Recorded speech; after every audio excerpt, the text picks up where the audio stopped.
Okey, tersambung hari ni tajuk 7.3 itu keseimbangan daya.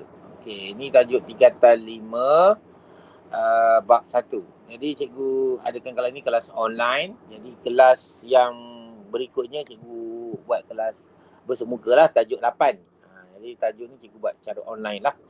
Okey, kita mulalah kan.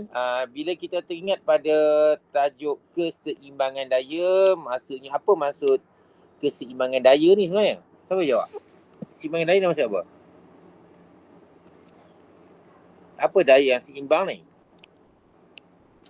Dari segi definisi. Setiap daya yang lawan suatu tu dia mesti ada daya normal. Ibu tak boleh dengar sangat bunyi bising kan. Tapi tak apalah kan. Terima kasih lah Amir Radhi jawab kan. Bunyi bising kuat sangat bunyi dia kan. Bila keseimbangan daya, maksudnya seimbang. Maksudnya kalau kita ada dua daya kiri dengan daya kanan, maksudnya daya kiri dengan kanan tu seimbang. Sama nilai dia kan. Jadi maksudnya contohnya kita buat di sini kan. Katakan objek ditarik kan. Katakan ni 5 Newton. Belah kanan lah kan. Ni belah kiri 5 Newton. Jadi kita katakan daya ni daya yang seimbang. Sebab apa dia punya nilai 5 ni sama. 5 ni kita panggil sebagai apa? Kita panggil apa 5 ni? Apa dah? Siapa cuba? Okey, boleh tulis nama kan. Dia orang yang mesej dengan kelas kan. Bila cikgu dah rakam ni boleh tulis nama dah lah. Okey, apa dia? Apa 5 ni apa sebenarnya? Dia ada ni jawab. Mukris ni ada jawapan. Apa tu? Nurin? Nurin Damia? 5 ni apa? Aduh. Apa 5 tu?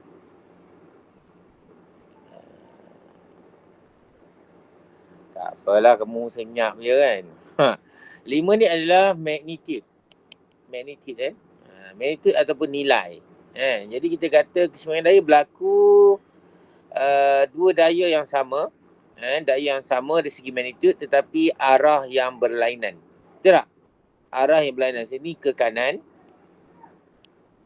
Yang ni ke kiri. Kanan dan kiri kan. Kanan, kiri. Ataupun arah yang bertentangan. Arah yang bertentangan tapi magnitude yang sama. Boleh faham Okey, ini termasuk dalam hukum Newton yang keberapa ni? Hukum Newton berapa? Ingat? Hukum Newton yang Okey, hukum Newton yang ketiga sebenarnya. Cikgu rasa Amir Adli punya speak mic tu ada masalah sikit lah. Tapi terima kasih lah jawab. Cikgu tak dengar sangat lah. Minta maaf lah kan. Hukum Newton yang ketiga. Hukum Newton yang ketiga. Jadi maksud keseimbangan daya ni ialah daya bersih ataupun daya paduan adalah sama dengan, siapa boleh jawab? Daya paduan sama dengan Idin. Daya paduan sama apa? Daya paduan sama dengan apa tu? Daya paduan sama dengan senyap kali ni banyak Aziz, cuba Aziz. Daya paduan sama dengan? Nampak kali tu cakap seorang dalam kelas ni. Daya paduan sama dengan apa? Maizatul? Maizatul Akbar? Tak apalah, cikgu cakap seorang-seorang lah. Daya paduan sama dengan sifar. Sebab daya bersih ni 5, sini 5. Jadi kita anggap 5 yang ni tambah dengan, sebab arah dia ke kiri, jadi kita kata negatif 5. Jadi tambah dia jadi kosong. Itu dimasukkan dalam keseimbangan daya. Okey, cikgu harap kamu bagi respon lah kan. Takut cikgu cakap seorang ni kan. Okey, cikgu teruskan. Okey, dari segi keseimbangan daya, dia kata ciri-ciri keseimbangan daya, pertama daya paduan sifar. Ini kalau tanya apa tu keseimbangan daya, kamu jawab daya paduan tu sifar. Dan ciri dia, yang pertama ialah, tu dah cikgu kata, dari segi gerakan, objek pegun. Okay, yang kedua, objek yang bergerak. Bergerak dengan apa ni? Dengan halaju mala. Objek pegun dan halaju mala. Pegun maksudnya rest position, halaju mala constant velocity. Jadi dua ni akan menyebabkan berlakunya pecutan sifar, zero acceleration. Okey kan? Jadi kalau kita tengok gambar ni, gambar pertama ni letak ke gambar apa? Gambar frame gambar kan, yang digantung dengan tali. Kita ada tali sini kan. Tali ni ada dua tali. Tali ni tali yang sama, bukan dua tali kan. Tali ni panjang dia macam ni. Tapi digantungkan sini, ni ada paku lah. Okey kan. Cikgu tanya kan, dari segi gerakan gambar ni, kalau tengok gambar yang digantung macam ni, apa jenis gerakan dia? Apa jenis gerakan dia? Adakah pegun atau halaju mala?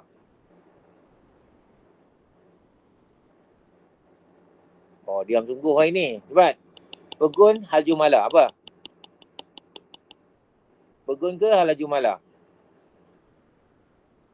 Okey, Izul? Pegun ke halaju mala? Izul? Izul? Pegun, sir. Ya. Jawapannya adalah pegun. Rest position kan, dalam keadaan stationary. Okey, jadi bila dia dalam pegun, okey, jadi maksudnya dia termasuk dalam daya paduan sifar. Daya paduan sifar. Okey, macam ni kita daya paduan sifar kan? Kita tengok gambar ni. Apa daya yang bertindak? Kita lukis gambar raja jasad bebas. Tali ni automatik lah. Kalau gambar ni ada tu daya yang bertindak, iaitu W ke bawah, itu berat. Okey, dan daya yang bertindak melawannya ialah tali ni. Daya ke atas. Ni. Daya pertama T, daya kedua T. T lah, ada sebab dua tali yang ni kan. Kita nampak. W di bawah kan, weight. Jadi daripada gambar ni, daripada daya-daya yang kita dapat ni, kita cuba buat satu, apa nama tu? Kita buat satu vektor kan. Vektor ataupun segi empat selari, segitiga atau segi empat selari. Kita lukis sini T. Kita bawa T ni, kita bawa keluar. Okey. T ni kita bawa keluar di sini. Dan yang ni nak melengkapkan segitiga, dijadikan W ke bawah. Ini W, ini T yang ini. Ini T yang ini. Nampak tak? Kau boleh nampak. Jadi segitiga ni. Kalau kamu tengok betul-betul dari segi segitiga ni, sini, katakan kamu anggap ni satu segitiga yang menunjukkan jalan. Katakan kamu start di sini berjalan, kamu akan ikut arah ke atas. Betul tak? Lepas tu kamu akan pergi ke kiri dan ke bawah. Dan kamu, betul? Ni, nampaknya perjalanan yang tiada hujungnya. Boleh faham tak? Kamu tengok, kamu pergi ke kanan, ke atas, ke kiri dan ke bawah. Ke atas, kiri, ke bawah. Maksudnya dia tak ada hentinya. Kan? Jadi sentiasa kamu berjalan saja. Jadi arah macam ni, ini dinamakan sebagai keseimbangan daya. Boleh kan? Ini bukan paduan daya kan? Sebab daya dia, paduan dia adalah sama dengan sifar. Yang menunjukkan bahawa perjalanan yang tiada akhirnya. Boleh faham ke ni? Okey tak? Boleh. Boleh. Okey, terima kasih. Gelak pula dah. Okey, cuba teruskan Okey, tengok yang ni pula. Gambar raja ni kita anggap objek ni berada dalam keadaan pegun. Kita anggap dia berada dalam pegun kan. Maksud pegun sudah automatik dia adalah keseimbangan daya ataupun halaju mala. Okey, kita ambil pegun dulu kan. Okey, kita ambil daya pertama R dan daya berat W ke bawah dan ini F. F ni adalah daya apa ni F ni? Siapa tahu? Geseran. Ya, daya geseran supaya Friction. kotak ni tak jatuh ke bawah. Friction kan? Tak jatuh ke bawah. Jadi dia menahan. Bila menahan jadi kotak ni tak jatuh. Okey kan? Jadi ada tiga daya lah R, W, F. Jadi kita kena lukis lah ni daya-daya ni. Jadi kita lukis yang pertama, ini daya F, geseran tu.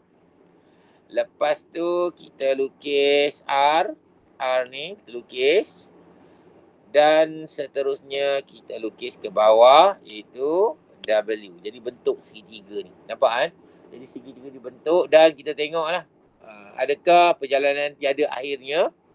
Letak sini, naik ke atas, turun ke bawah, kan? Naik ke atas, turun ke bawah, pergi ke kiri, jumpa balik sini. Nampaknya sentiasa berpusing je lah.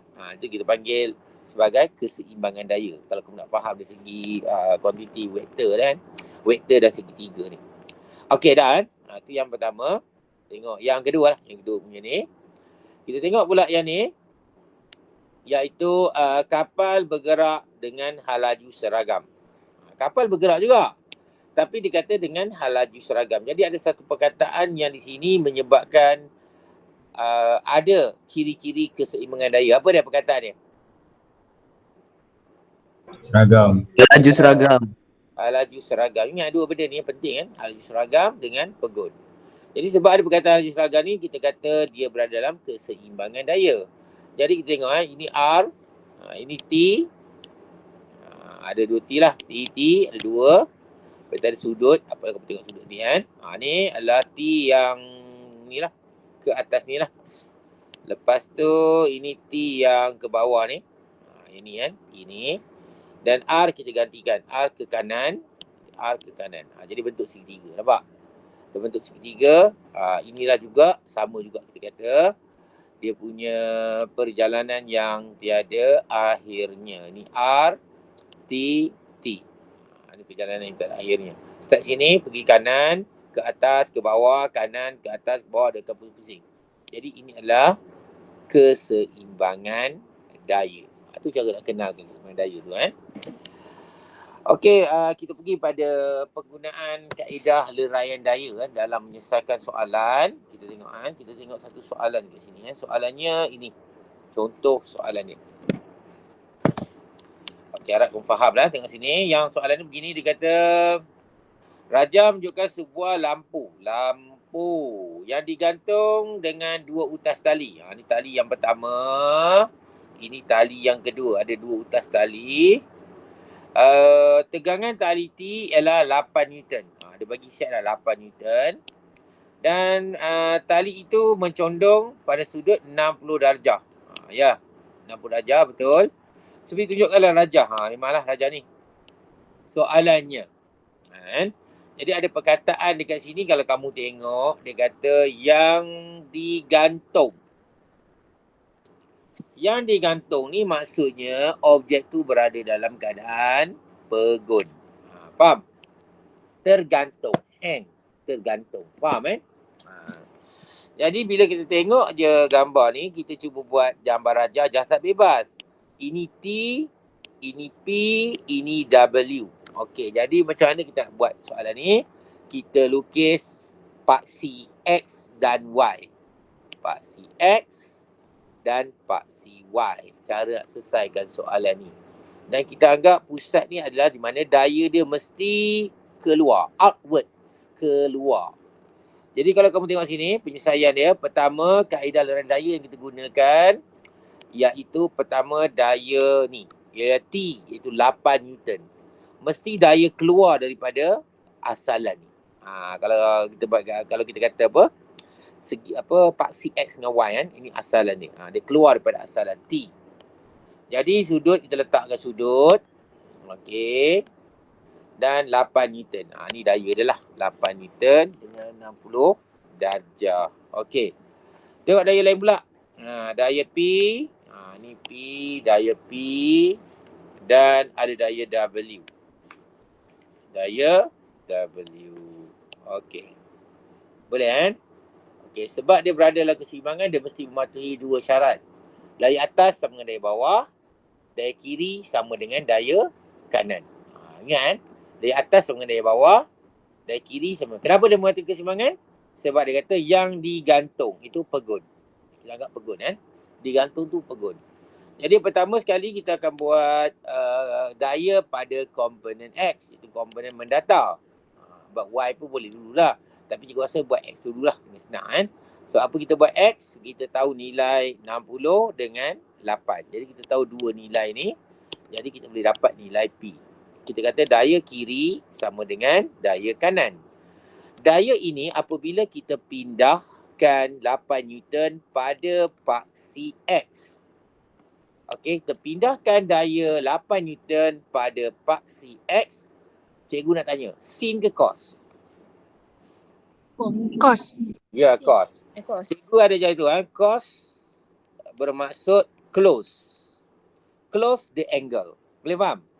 Jadi bila kita bawa saja daya 8 Newton ni ke bawah, maksudnya kita telah menutup sudut 60 darjah. Menutup. Faham kan? Atau kita jadikan dia kosong. Kita telah menutup daya sudut ni. Jadi close, cos. Tutup. Kan? Jadi kita tahu daya kiri adalah 8 Newton cos 60. 8 Newton cos 60. 8 Newton sama cos 60. Dan daya PP lah nilai dia P ni kan. Okey, tapi kita tahu daya bersih ni adalah sama kosong. Kenapa kita kata kosong? Sebab dia berada di keadaan yang tergantung, itu pegun. Jadi kita kata daya kiri sama dengan daya kanan. Daya kiri yang kita masukkan sini adalah 8 Newton telah beri leraikan kepada paksi X. Resolve to X axis. Jadi tengok sini. 8 cos 60 daya kiri. Kan? Itu daya yang ni lah. Daya ni 8 cos 60. Sebab apa? Daya 8 Newton ni telah dipindahkan menjadi paksi X. Jadi daya ni kita dah lupakan. Biarkan. Ni tak ada dah. Boleh faham Senang. Jadi daya kiri sama dengan daya kanan. Daya kanan adalah P. Jadi kita tekanlah kalkulator 8 cos 60 ni. Berapa 8 cos 60? Tengok kalkulator. Ya, dapat jawapan kan? Okay, cuba dah balik ni kan. Jadi kita dapat jawapan ni ialah 4 Newton. Dah tahu dah. Sini 4 Newton. Tahu, ini pun 4 Newton sebenarnya. Okey Okey, kita teruskan soalannya. Tadi kita buat komponen X, daya kiri sama daya kanan. Sekarang automatik kita buat komponen Y. Komponen Y iaitu daya atas sama dengan daya bawah. Jadi daya atas kita kena pindahkan 8 Newton ni ke atas. Pindah. Bila pindah, jadi kita pilih, dah tentu kita pilih sin. Betul? Sin kan? Sin. Kalau kamu nak pakai cos juga boleh. Kamu pakailah cos 30 darjah. Kalau kamu degil kau nak pakai cos. Tapi kalau kamu pakai sin, lagi bagus. Lagi baguslah, lagi faham lah. Kan? Maksudnya kamu tahu. Kalau tutup sudut ni cos, kalau dia pergi ke sana sin. Okey Jadi kita tengok sini. Jadi kita kata daya paduan pada komponen Y ialah kosong. Daya bawah sama dengan daya atas. Bawah sama dengan atas. Daya bawah berapa? W. Ini satu kaedah. W. Daya atas ialah dah kita pindahkan daya ini iaitu 8 sin 60 darjah. Jadi kita lupakan dah. Okey Jadi bila kamu tekan kalkulator 8 sin 60 berapa tu? 6.928. Okey, bagus. 6.93. Kalau kamu dapat lebih, buat 3 titik bulan lagi bagus kan? Ni cikgu buat 2 je. Kau buat 3 titik bulan lagi bagus. Okey, kaedah vektor. Ini kaedah yang kita guna, kaedah pertama itu kaedah kiraan cikgu. Itu kita guna kaedah paksi Y dengan paksi X. Kaedah sin dengan cos. Kan kita nak guna kaedah sin dengan cos. Kita boleh guna kaedah macam asal. Itu kaedah yang orang kata kaedah lama lah. Tapi kaedah ni berguna kan. Guna skala kan. Vektornya, kita lukis dulu. Ni P. Ini dah tentu 8 Newton tu. 8 yang bawah ni adalah W. Jadi kita dapat segitiga. 8 Newton P. Dan 60 darjah. Jangan lupa 60 darjah ni kan. Sudut dia. Jadi kita tengok sini. Kita boleh lukis ini dalam bentuk segitiga. Jadi kita buat macam ni lah. Kita ada skala dulu. Kita anggap skala dia apa? Kita lukis. Kita anggap 1 cm adalah 1 Newton. Jadi kalau 8 Newton ni 8 cm. Betul kan? 8 cm. 8 Newton 8 cm. Jadi kita buatlah. Kita buat 60 darjah. Jadi tengok sini 60 darjah. 0, 10, 20, 30, 40, 50, 60. Sinilah. Jadi kita tanda. Oh sini. Ni pusat dia. Betul tak? kita pun buatlah garisan dan kita buat panjang dia berapa garisan tu? 8 cm. Sebab apa? 8 Newton. Kita buat garisan tu. Mula kita buat garisan P dulu. Buat garis panjang ni dulu lah. Untuk P ni buat je panjang ni dulu. Lepas tu kita buat 8 cm. Boleh? 8 cm panjangnya. Okey, teruskan. Kita ukur 8 cm. Kita padam lah. Dah ukur padam lah. Okey. 8 cm lah. 0 sampai 8 cm. Kita ukur kan. Boleh 8 cm. Lepas tu kita turunkan dia ke bawah. Sebab W ni. Turunkan dia ke bawah. Kan? Kita anggap pen gambar kita. Turun dia ke bawah. Macam ni W. Bila kamu turun ke bawah, kamu ukur panjang W ni berapa. Panjang P ni berapa. Pastikan kamu turun ni. Make sure ini betul-betul 90 darjah sudut ni kan. 90 darjah. Kalau tak 90 darjah, dia akan lari jawapan kita kan. Okey. Kita ukur. Panjang P. Tengok ni. 0, 1, 2, 4. Betul lah kita dapat tadi. P sama dengan 4 Newton. Boleh kan? P sama dengan 4 Newton. Okey, yang ni pula. Panjang ni. Tengok sini kan. Berapa panjang nak? Mari kita ukur pakai pembaris. 4 cm, 4 Newton lah tu. 4 cm, 4 Newton. Yang ni kita ukur pula. 0, 1, 2, 3. Nampak? Dapat 6 point lebih lah. Jadi kita kira tu dapat W sama dengan 7 cm. Kita buat bundarkan lah ni. Sebab dulu pembaris kita kena bundarkan kan. Jadi W sama dengan 7 Newton. Jadi samalah dengan jawapan. Tadi kiraan tu lagi tepat Kalau dengan kiraan dapat 6.93. 6.93 kan. Tapi kalau kamu lukis ni pun boleh. Nak jawab macam ni pun boleh kan. Cuma cikgu nasihat kamu lah. Ada kadang-kadang kalau dia bagi kaedah pelbagai kan. Kamu boleh guna kaedah ni ataupun kaedah kiraan yang tadi tu. Segi apa kita kata paksi X dengan paksi Y yang cikgu buat tadi tu kan. Okey, cikgu teruskan Okey, cikgu teruskan. Ada soalan tak ni? Nak tanya dah? Ada tak ada? Tak ada. Okey, Amirul. Okey, cikgu teruskan Okey, kita buat soalan yang seterusnya. Contoh, Dr. Raja menunjukkan sebuah kotak. Kotak dengan berat 50 Newton. Berat kamu tu arah dia ke bawah lah kan. Dengan keadaan pegun. Pegun juga. Pegun perkataan daya yang seimbang. Di atas satah condong. Okey, tu ada perkataan pegun, kita garis. Pegun cikgu, dia penting. Lukiskan gambar Raja jasad bebas. Kotak menunjukkan berat kotak. Tentu ke bawah. Kita ambil pusat dulu lah. Pusat kotak ni penting kan. Pusat kotak. Tindak balas normal. Dan dari geseran. Dari geseran menghalang kotak tu jatuh ke bawah lah. Jadi kita tengok tadi kan. Ini adalah berat. W berat. Dan kita tengok yang seterusnya. Iaitu apa nama tu? Tindak balas normal. Tindak balas normal lah. Itu R. Dan kita ambil satu lagi lah. Apa nama tu? Iaitu daya geseran yang menghalang kotak ni daripada jatuh. Kita letak di situ. Nampak tak? Di situ. Itu adalah FR. FR. Yang menghalang kotak itu jatuh. Dia suruh label kan. Okey, jadi kita tengok sini. Dengan meleraikan berat kotak itu W kepada komponen yang selari dengan permukaan satah condong. Dan komponen serenjang dengan permukaan satah condong. Tentukan magnitud tindak balas R dengan daya FR. Jadi dia kata selari dengan satah condong, maksudnya yang berat ni kita kena lukis paksi X dengan paksi Y yang apa? Yang condong. Itu kaedah dia. Jadi buat sini kan. Kita lukis paksi Y dahulu. Lepas tu kita lukis paksi X yang condong. Boleh paksi X dan paksi Y yang condong. Lepas tu kamu lukis W. W ke bawah. Dan kita tahu sudut ni 40 darjah. Automatik sudut ni mesti 40 darjah. Bukan automatik, kita kena faham dari segi matematik tu sebenarnya. Dan daya ni kita tahu tadi. Berat bagi 50 Newton. 50 Newton. Kita letak daya tu. Ini adalah daya yang dikatakan komponen yang selari dengan permukaan satah.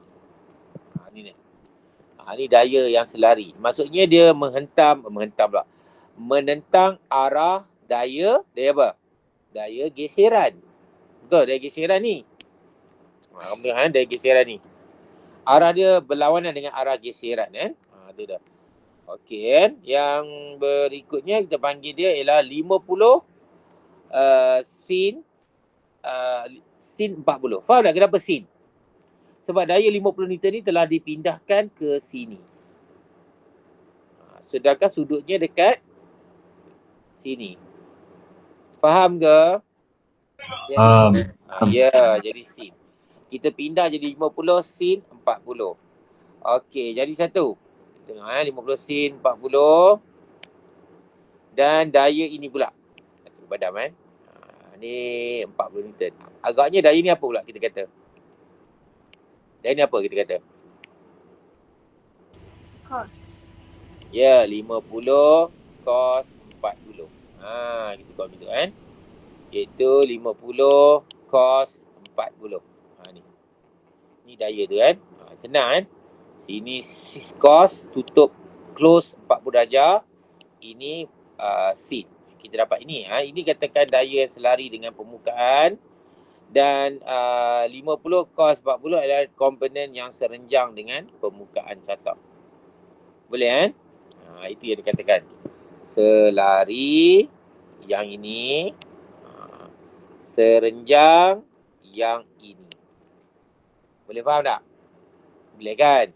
Jadi cikgu padam lah. Bagi selerak sangat ni. Okey, yang ni. Tengok juga kan. Daya yang kita tahu iaitu FR, iaitu daya geseran. Dan R, tindak balas normal. Okey. Jadi kita kena label juga situ kan. Jadi keseimbangan daya pegun. Dia kata keseimbangan daya pegun. Pegun menunjukkan sistem ni berada dalam keseimbangan. Keseimbangan. Jadi komponen X condong. Kita buat X condong iaitu 50 sin 40 sama dengan daya FR. Okay. Iaitu daya kiri iaitu FR. Kita lukis ni kan. Daya kiri itu sini. Cikgu letak sini tak apa FR sama dengan 50 sin 40 dalam keadaan condong. Boleh faham tak ni? Boleh ke? Boleh kan? Boleh. Okey, yang berikutnya. Ada FR tunjuk di sini bawah kan. Bawah pun boleh. Atas segala gambar. Kalau cikgu suruh buat atas terus, senang. Semua berada dalam paksi kan. Okey, itu FR. Okey kan. Dan kita buat pula condong komponen Y.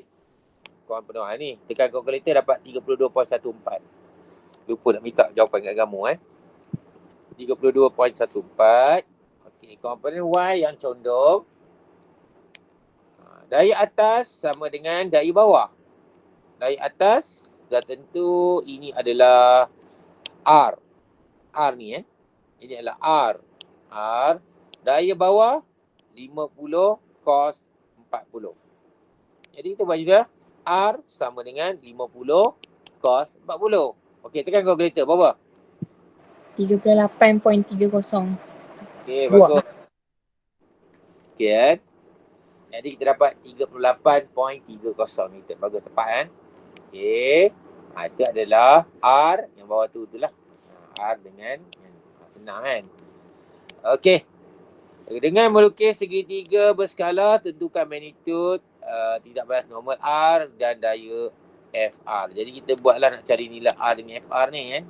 Kita buat segitiga daya. Cuma kita buat R, FR dan 50. Kita buat daya ni sahaja. R, FR dan 50.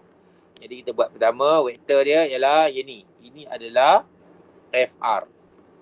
Betul tak? Ini adalah daya FR. FR FR. Okey. Ini segitiga tu kan. Lepas tu kita buat yang berikutnya. Ini adalah R. R R. Dan yang terakhirnya ialah W ataupun 50 Newton. Kita dah lukis segitiga. Dan perjalanan tiada penghujungnya. Nampak? Jadi ini adalah keseimbangan daya. Bukti dia pegun. Bukti dia pegun kan? Pegun. Hilang pula pen kuning. Pegun. Boleh kan? Itu bukti dia pegun. Okey. Sekarang kita nak lukis balik macam tadi. Kita lukis. Kalau kamu nak jawab macam ni boleh. Atau kita buat segi pasi X, pasi Y condong, ataupun kita boleh guna lukisan. Okey, 50 Newton, sudut 40 darjah, FR dan R. Kita pindah kepada bentuk lukisan. Lukisan yang pertama, cikgu cadangkan kita buat benda yang kita tahu. Apa dia tahu? 50 Newton dengan 40 darjah. Okey. Jadi kita lukis lah. Kita guna skala 1 cm 1 Newton. 50 Newton 5 cm. 50 Newton 5 cm. Jadi kita buat satu garisan berat dulu iaitu 5 cm. Jadi kita buat garisan yang betul-betul yang macam paksi Y kan. Ke bawah dengan 5 cm. Kita ukur panjang dia 5 cm. 0, 1, 2, 3, 4, 5. Kita buat satu garisan. Boleh kan? Kita dah buat satu garisan. Dengan ukur, dengan pembaris tadi 5 cm. Lepas tu kita buat apa? Kita ambil sudut 40 darjah guna protektor. Kita tanda sikit. Sudut ni. Kita guna protektor ataupun jangka sudut. Ataupun kamu boleh ubah lain pun boleh lah. Kita lukis dekat sini pun boleh. 40 darjah kat sini pun boleh. Sini 40 darjah boleh ni. Sini 40 darjah, sini pun 40 darjah boleh. Mana-mana kamu nak buat yang ni ke boleh, yang tu pun boleh kan. Okey, jadi kita buat macam ni, kita ikut pula. Sini adalah 40 darjah, FR 40 darjah kan. Jadi kita tarik 40 darjah situ. Kita kira lah 40 darjah. 0, 10, 20, 30, 40. Kita stop sini. Ni 40 darjah. Jadi pusatnya di sini tadi kan, kita berhenti kan. Jadi kita teruskan kan, kita teruskan melukis garisan. Lalu lukis garisan tu kita tengok pula. Betul tak? Dia punya tu. Okey, betul kan? Okey, tengok kan. Lepas tu kita buat apa pula? Kita buat pula satu lagi iaitu R. Itu 40 darjah. 40 darjah ni. 0, 10, 20, 30, 40. Kita buat pula titik ni. Nampak tak? Kita pun terus lukis. Nampak? Nampak ada dua kan? Lukis. Dia buat dua garisan. Dan dia bertemu di sini. Tak apa, kita ukur panjang dia berapa. Ukur panjang yang pertama itu R 014. Lebih kurang 4 Newton. 4 Newton. Okey. 4 Newton. Lepas tu kita pergi ukur lagi satu lagi. Untuk FR. FR kan. FR. Tengok ni. 0, 1, 2, 3. 3 kan. Lebih kurang 3 Newton. Nampak kan. 3 lebih lah kan. 3.2. Jadi kita tengok kan. R tadi lebih kurang 4 Newton. Ataupun 4 cm. Tapi kalau kita tengok betul tadi, diukur 3.8 cm. FR 3.2. Lebih kurang lah kan. Sebab kita buat ni lebih kurang lah. Kalau kamu nak kira tepat, kita boleh guna kiraan yang tadi tu. Kamu akan dapat 3.8. Ini 3.2. Kalau kita akan nampak. Boleh faham? Tadi kita guna pembaris. Mungkin jawapan dia akan jadi dibundarkan lah. Kalau kamu jawab soalan ni, mungkin diterima lah. Kalau kamu jawab 4 Newton. 40 Newton. Iaitu 4 cm lah. 4 cm, 40 Newton. Ataupun kamu jawab 3 cm, 30 Newton. Itu tak ada masalah. Tapi kalau kamu guna kiraan, kena lagi tepat lah. Okey, boleh faham dah ni? Okey ke? Okey, cikgu. Okey, bagus. Okey kan? Okey, tuju buat soalan ni kan. Soalan ni, soalan gambar. Ni apa? Orang kata gambar yang digantung dengan tali lah. Sudut 35 darjah, berat dibagi. Ni W, tegangan tali. Ni. Dan biasanya gambar ni berada dalam keadaan pegun. Mana dia gambar bergerak kan? Gambar dalam keadaan pegun lah. Jadi dia kata poster digantung. Okey, W, berat dibagi. Berat ialah 12 Newton.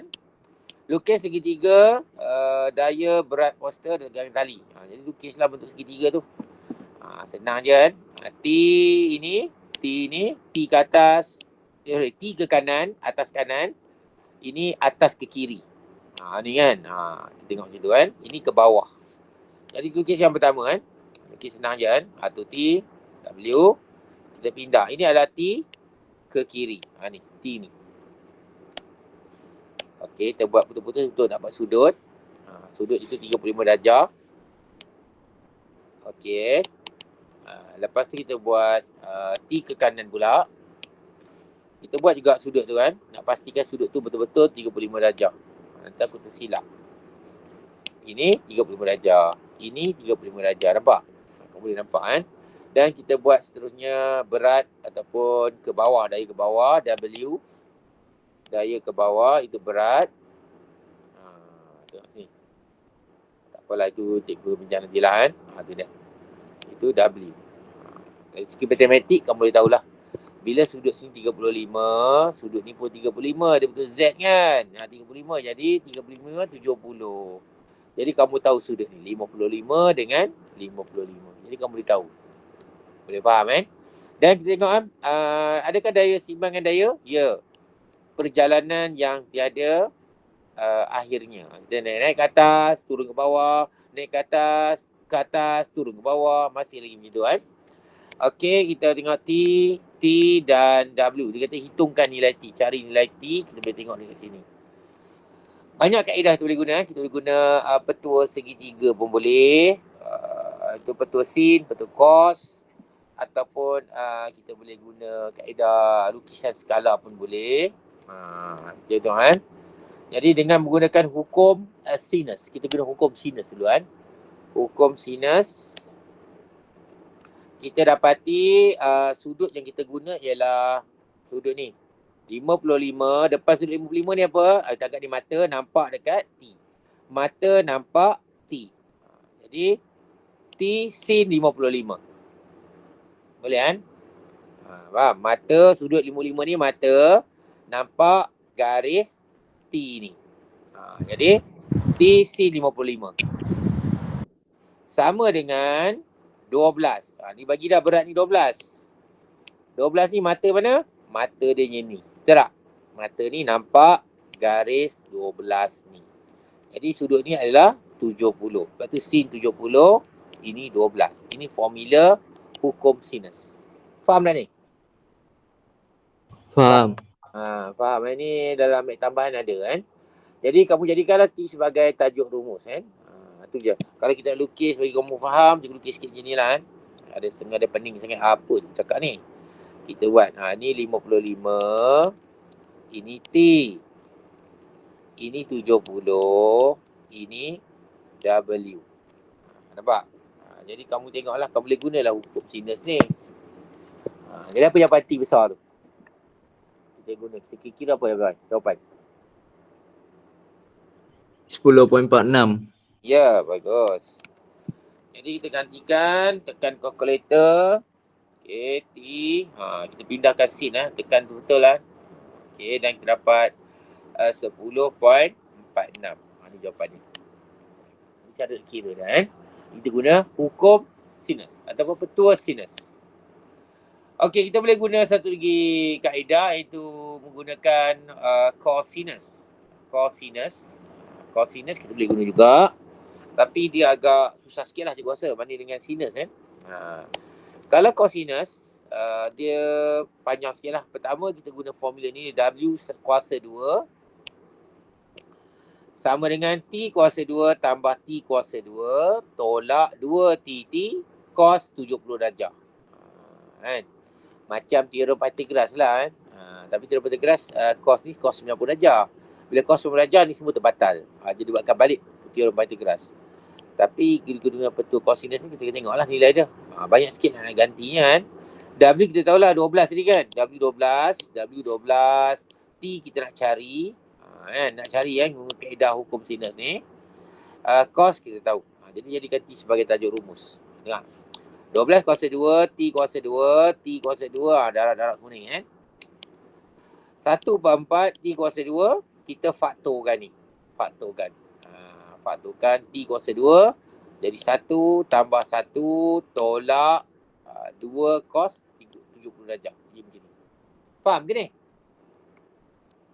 Boleh Boleh. Boleh okey kan? Kalau kamu tak nak, kamu selesaikan biasa dulu kan? Jadi kamu jadikan T sebagai tajuk rumus. T square sama dengan 1/4. Semua ni kurungan buat turun ke bawah. Ni kamu selesaikan ni. Selesaikan ni 1/4 bahagi dengan ni. Lepas tu kamu buat apa? Puncakan sebab ni T kuasa 2.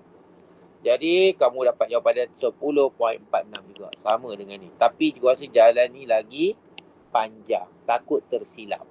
Paling baik kita guna hukum sinus. Lagi cantik. Dan hukum sinus lagi bagus. Okey, ada soalan tak ni? Ada tak ada? Tak ada. Tak ada. Okey, kita selesailah. Kita masuk terusnya iaitu tajuk 7.4. Iaitu kekenyalan. Mungkin minggu depan kita sambung lagi kekenyalan. Kita tak sempat habis ni kan. Minggu depan atau 2 minggu lagi lah. Begitulah kan. Kekenyalan. Okey, tengok sini. Kekenyalan. Okey, kekenyalan yang dimaksudkan oleh kekenyalan. Apa kata definisi kekenyalan? Kekenyalan sendiri maksudnya bahan itu boleh kembali ke bentuk asal. Bentuk asal apabila daya selepas daya dikenakan dilepaskan. Kalau kamu ada spring, kamu tahan ni spring biasa, kamu tarik ke bawah, lepas tu kamu lepas balik, dia akan kembali ke bentuk asal yang sebelum ni. Tu maksud dia Tu maksudnya apa? Contohnya ni lah getah, span, spring. Ni maksudnya dia meregang lah ni definisi kekenyalan. Jadi kita tengok sini kekenyalan elastik sebelum ditarik dan selepas ditarik. Ditarik tu maksudnya letak beban di sini. Okey Jadi panjang asal dia 5 cm. Selepas letak beban 100 gram, kita dapati panjang dia bertambah jadi 5.5 cm. Boleh buat 5.5 cm. Daripada 5 jadi 5.5 cm. Okey Ni panjang asal. Ini panjang disebabkan oleh berat 100 gram. Boleh faham Okey, kita boleh kira lah 1 gram ni sebagai apa? Sebagai berat, kita guna formula F tu sama dengan W equal to mg. Tulisan lari sikit Okey, W mg. Jadi kali ni untuk soalan ni kita guna G sama dengan 10. Tapi untuk pengetahuan kamu, untuk kamu sebenarnya kamu pakai 9.81 ini cikgu nak sebab nota, cikgu pakai 10 senang kira lah. Boleh faham yang G tu 10. Sebenarnya kalau untuk KSSM kita guna 9.81. Okey Okey, kita tengok sini Tengok sini. W itu mg, M 0.1. 0.1 datang ni. 100 gram tukar kepada kilogram. Itu jadi 0.1 ni. 100 gram tukar jadi kilogram jadi 0.1. Faham dah ni? Boleh faham ke? Boleh. Boleh. Darab dengan 10. Ni lah G ni. Ni M, ini G. MG. G kita letak 10. Kita bundarkan. Kalau KSSM kita pakai 9.81 Jadi darab dapat 1.0 Newton. Boleh Jadi 1.0 Newton akan menyebabkan pemanjangan extension berapa? Tahu jawab. 1 Newton akan menyebabkan pemanjangan sebanyak berapa? Senang soalan ni. Tahu jawab. Izzah apa Izzah? 1 cm akan menyebabkan pemanjangan sebanyak berapa? Panjang asal dia berapa? 5 cm. Panjang selepas dikenakan daya 5.5 cm. Jadi apa maksudnya? 0.5. Ya, 0.5 lah cm. Jadi sebab 1 Newton ni menyebabkan panjang dia, pemanjangan jadi 0.5 cm. Ini 0.5 cm. Ini X. Sebab apa? Sebab daya 1 Newton. 1 Newton menyebabkan pemanjangan sebanyak 0.5 cm. Jadi kita record dalam jadual data. Okey, 1 cm. Okey 1 cm, 1 Newton menyebabkan pemanjangan sebanyak 0.5 cm. Boleh faham tak ni jadual ni? Boleh. Boleh Okey, mengikut hukum Hooke. Ada lagi satu lagi Mak Saleh kamu kena kenal nama dia hukum Hooke. Ejaan pun kena jaga Hukum Hooke dia kata pemanjangan yang kita dapat tadi 0.5 tadi tu cm, dia kata berkadar terus dengan daya yang kita dapat tadi berapa? Iaitu 1 Newton. Dia kata berkadar terus, iaitu X pemanjangan ni alpha berkadar terus dengan daya. Jadi maksudnya dia akan berkadar terus. Berkadar terus macam ni contohnya. Kalau satu gula-gula kamu beli 10 sen. Dua gula berapa? 20 sen. Macam itulah. 3 gula 30 sen. 4 gula ada macam tu. Jadi samalah. Kalau kamu ada 1 Newton, pemanjangan dia 0.5 cm. Kalau 2 Newton berapa? 1 cm. 1 cm. Jadi kamu lihat 3 cm, 3 Newton, 1.5. Ya, bagus. 4 ni dapat. Jadi kita tahu. Jadi ini adalah kita masukkan dia adalah berkadar. Berkadar ataupun berkadar terus. Okey Dan kamu boleh tengok juga bila nilai daripada ni bertambah 1 ke 4, maksudnya apabila daya bertambah maka pemanjangan pun akan bertambah. Ini yang dikatakan sebagai berkadar terus. Berkadar terus. Tu hukum Newton. Hukum Newton pula. Hukum Hooke. Okey Jadi X ni ada satu lagi tenaga kupayan kenyal, satu lagi formula iaitu EPE, Elastic Potential Energy, iaitu sama dengan half Fx, separuh Fx. F-nya kita boleh ganti sebarang nilai yang ada dekat sini. X-nya kita boleh ambil dekat sebarang nilai. Kalau kamu ambil 1, 0.5 lah. Kalau kamu ambil 2, 1 lah. Kalau ambil 3, 1.5. Macam tu. Kena ambil macam tu jangan cross pula. Itu boleh. Jadi kita kira tegangan keupayaan. Tenaga keupayaan kenyal elastic potential energy apabila X sama dengan 0.5. Jadi kita guna formula ni. Itu 1/2 X 0.5. F berapa? F-nya berapa? F berapa? Saya tak faham F berapa? Senyap Amirul, F. 1. Ya, 1 lah. Kan juga ni 1. Dia mesti guna data daripada jadual ni ni. Bila X 0.5, F mesti sama dengan 1 Newton. Boleh? Jadi kita gantilah dalam formula tu 1/2 Fx. Kita dapat 0.25 Newton cm. Nampak Kita pakai unit dia Newton cm. Sebab apa? Ini unit dia adalah Newton. Ini unit dia adalah cm. Sebab tu jadi Newton cm.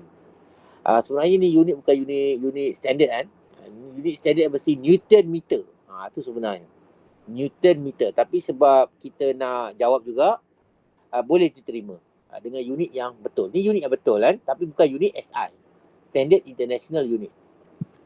Okey Okey, cikgu teruskan lagi. Okey, kita pergi pada satu kes lagi iaitu ni. Hukum Hooke. Kita akan bincang hukum Hooke yang tadi tu. Sambung lagi hukum Hooke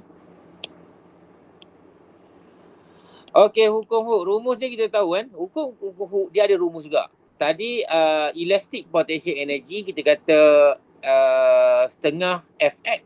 Kita kata tadi Kita kata setengah Fx. Ni formula dia. Setengah Fx elastic potential. Kenapa? Macam mana boleh datang formula ni? Kita akan bincang nanti Dan hukum Hooke pun ada rumus.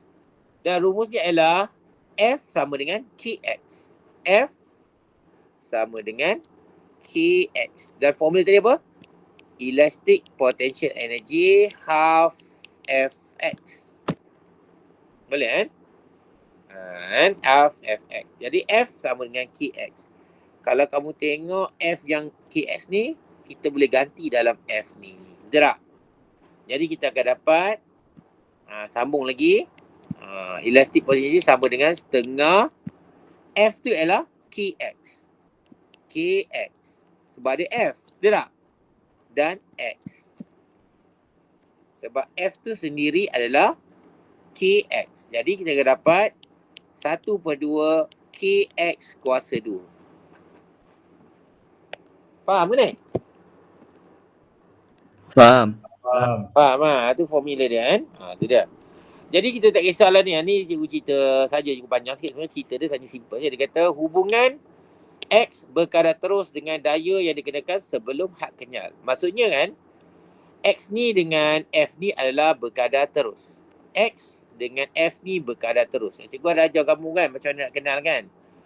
Selagi tak ada pecahan, kita kata F sama dengan KX. Tak ada pecahan.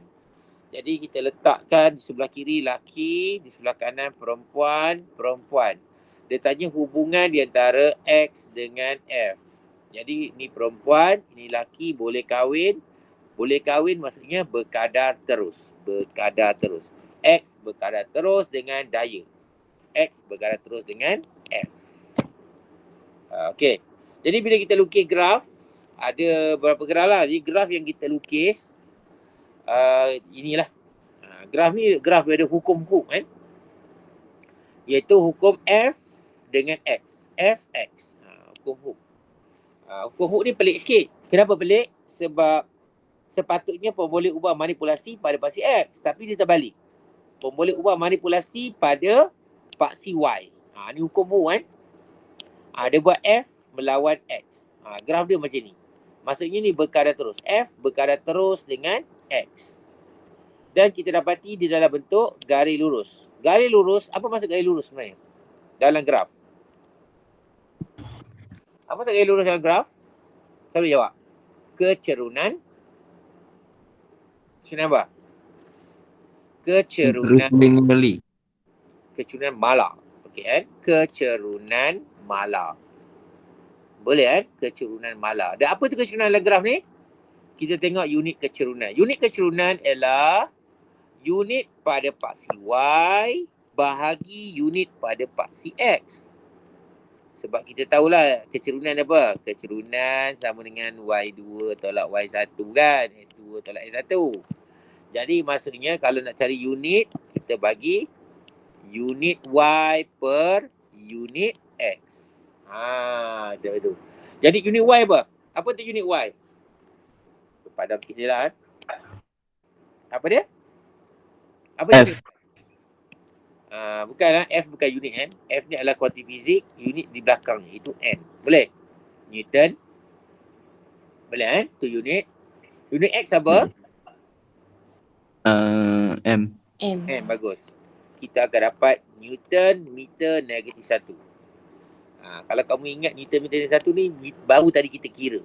Ni tunjuk kamu. Yang kita kira tadi iaitu ni. Silap. Itu lain. Ni benda lain, sorry lah. Tak, bukan yang kira baru kira tadi. Itu tenaga kuat kenyal. Okey kan? Okey, tak apa kita tengok ni. Newton meter negatif 1 ni, ini adalah pemalar spring. Pemalar spring. Ataupun kita panggil spring constant. Simbol dia adalah K. Jadi unit kecerunan yang kita dapat ialah Newton meter negatif 1, di mana ini adalah unit kepunyaan pemalar spring, K. Boleh kan? Jadi kecerunan tu adalah pemalar spring untuk graf ni. Untuk graf ni, kecerunan adalah pemalar spring. Spring constant. Faham ke ni? Boleh ke? Okey, bila kita buat, sebab dia garis lurus, kita buat persamaan garis lurus. Padam dulu padam sini. Kita buat persamaan garis lurus. Persamaan garis lurus biasanya kita guna Y sama dengan MX tambah C. Y sama dengan MX tambah C. Jadi paksi Y siapa sekarang dalam graf ni? Dalam graf ni. Y siapa sekarang? Siapa Y? F per N. M. F. Y adalah F. Betul tak? M adalah kecerunan. Kecerunan apa tadi dalam graf ni? Ingat tak kecerunan M apa? M apa? M ialah pemalas. Pemalas spring. Ya, pemalas spring. Kita dah buktikan dengan unit dia. Kan? Pemalas spring. Jadi M ni adalah K dan X tu adalah sama X juga. Tapi X ini paksi X. Tapi ini X adalah pemanjangan spring. Spring extension. Okey, C berapa C? C apa? Berapa je C? Kosong. Ya, kosong sebab dia bersilang pada origin, titik asalan. Jadi kosong. Boleh kan? Jadi bila kamu buat balik ni, kamu akan dapat satu rumus yang kamu kenal, iaitu F sama dengan KX. Dapat balik. Rumus hukum Hooke. Di mana daya berkadar terus dengan pemanjangan. Daya berkadar terus dengan ataupun kita kata pemanjangan berkadar terus dengan daya. Selagi tidak melebihi had kenyal. Ni kekerasan spring K tu. Okey kan? Okey, boleh tak okey deh? Boleh kan? Okey, kita pergi pada yang seterusnya, graf ni. Dalam graf ada dua kan. Satu kita akan bincang kecerunan, satu lagi kita bincang apa? Dalam graf. Saya ingat kan? Luas ke bawah graf. Area kau. Ya, bagus. Luas di bawah graf. Area under graf. Okey. Bila kita buat luas di bawah graf, badan ni kan? Badan ni, okey. Luas di bawah graf, macam ni, graf yang sama juga. F, tapi tu buat luar graf, kita nak kira bentuk apa ni? Sudah tentu bentuk segitiga. Betul tak? Jadi, unit luas di bawah graf. Kalau luas di bawah graf, unit dia apa? Unit Y darab X. Ataupun kita buat setengah darab tapak darab tinggi kan? Setengah darab tapak dia apa? X lah. Meter lah kan? Tinggi dia apa? F, itu Newton. Jadi kita tahu kan, untuk dapat unit luas di bawah graf, mesti unit tapak dia adalah meter, unit tinggi dia adalah Newton. Setengah ni tak ada unit, biar ada pemalar. Jadi kita dapat Newton meter. Jadi unit dia adalah Newton meter. Senang kan? Kalau kecerunan tadi kita bahagi. Pada mana kan?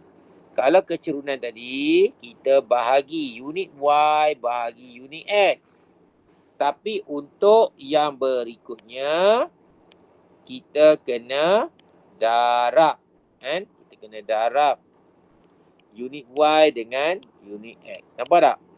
Tu beza dia. Jadi kamu darab Newton meter. Newton meter adalah bersama dengan joule. Tenaga kan?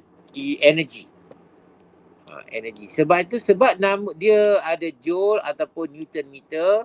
Jadi kita kata luas di bawah graf ni adalah tenaga. Betul tak? Tenaga. Sebab dia adalah spring. Kisah tentang spring. Kita kata tenaga keupayaan kenyal. Ataupun kita panggil elastic potential energy. Elastic potential energy. Jadi luas di bawah graf adalah bentuk segitiga bersudut tegak. Betul tak? Jadi kita kira lah setengah darab tapak darab tinggi. Jadi kita tengok sini kan. Setengah darab tapak darab tinggi. Jadi tapaknya tahulah itu X. X dalam formula.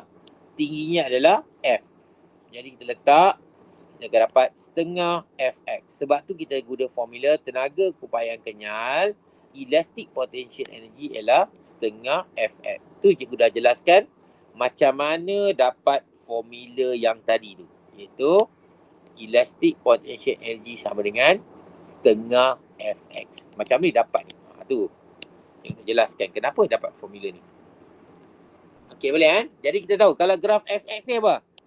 Kecerunan adalah apa? Tu ulang balik.